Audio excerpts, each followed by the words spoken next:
আন্দোলনকারী শহীদদের বীর খেতাবের দাবিতে মানববন্ধন করেছেন লক্ষ্মীপুরের গণজাগরণ ফাউন্ডেশন।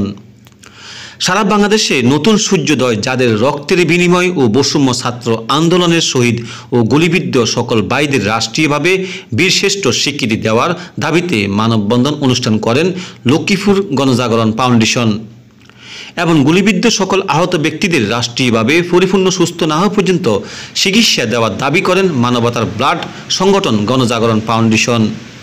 সোমবার বিকেল 5:00 দিকে লক্ষ্মীপুর প্রেস ক্লাবের সামনে এই মানববন্ধন অনুষ্ঠান করেন গণজাগরণ ফাউন্ডেশন। এ সময় উপস্থিত ছিলেন গণজাগরণ ফাউন্ডেশনের উপদেষ্টা আলামিন হোসেন, কাউসার হোসেন, মেহেদি হাসান টুটুল সহ সংগঠনের স্বেচ্ছাসেবী সদস্যরা উপস্থিত ছিলেন। এ সময় বক্তারা বলেন, আফনান সাব্বির হত্যা মামলার আসামিরা শহীদ পরিবারদের হুমকি ধামকি দিয়ে আসছে এবং তাদের পরিবার নিরাপত্তাহীনতা ভুগছে। পরিবারের লোকজন বাড়িঘর ছেড়ে পালিয়ে বেড়াচ্ছে।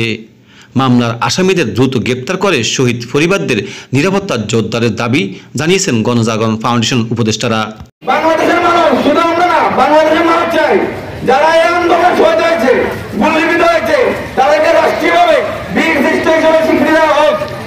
এমনকি বর্তমানে আমাদের যেসব ভাই গুলিবিদ্ধ হয়ে হসপিটালে পড়ে আছে, তাদের কোনো চিকিৎসা দেওয়া হচ্ছে না।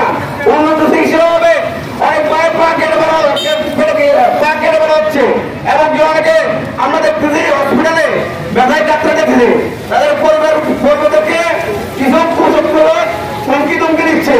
এসব বিষয়ে আমাদের গণতন্ত্রের মানব সরকারের প্রধান উপদেষ্টা ডাক্তার স্যারকে সকলকে আমাদের পক্ষ থেকে একটা অনুরোধ, যারা এখনো বাংলাদেশের যে হসপিটালে চিকিৎসা বঞ্চিত আছে তাদেরকে খুব দ্রুতভাবে উন্নত চিকিৎসার জন্য যে কোনো হুমকি নেওয়া হোক।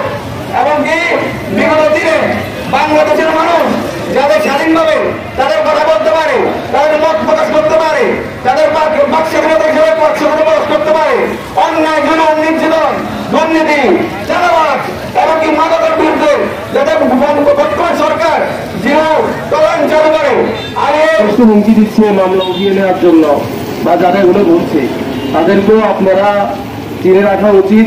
তাদের বিরুদ্ধেও আইনি ব্যবস্থা করা উচিত।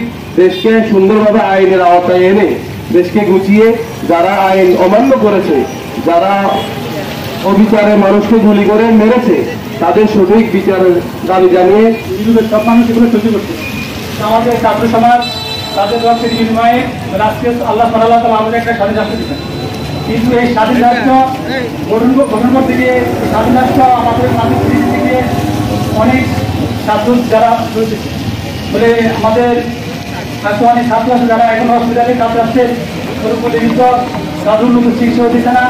তো আমরা অন্তর্বর্তীকালীন সরকারের কাছে আকুল আবেদন করতেছি যে ওনারা যেন তাদেরকে ভালো চিকিৎসার ব্যবস্থা করে। যেটা বিভিন্ন হসপিটাল আছে, বিভিন্ন প্রাইভেট ক্লিনিকে ভর্তি আছে, তিনি একটু দয়া করে একটু ভালো চিকিৎসার ব্যবস্থা করেন, তাদেরকে একটু বাইরে আসতে নিয়ে যান। এবার আমরা আমাদের পুরো বাংলাদেশ সমস্ত মানুষকে বলতেছি যে আপনারা সবাই এক হয়ে যান, তাদের জন্য একটু মেহরবানি সাহায্য করেন, যাতে একটু আমাদের দেশে আর কোনো দুর্নীতি না হয়, কোনো একটু ভালোবাসে সমস্ত মানুষের কিছু যেন একটা সম্পর্কিত চলে আসে, সমস্ত মানুষ যেন সমস্ত মানুষকে সাহায্য করে বলে আমি আমার এই মন্তব্য আমার কথা শেষ করতেছি।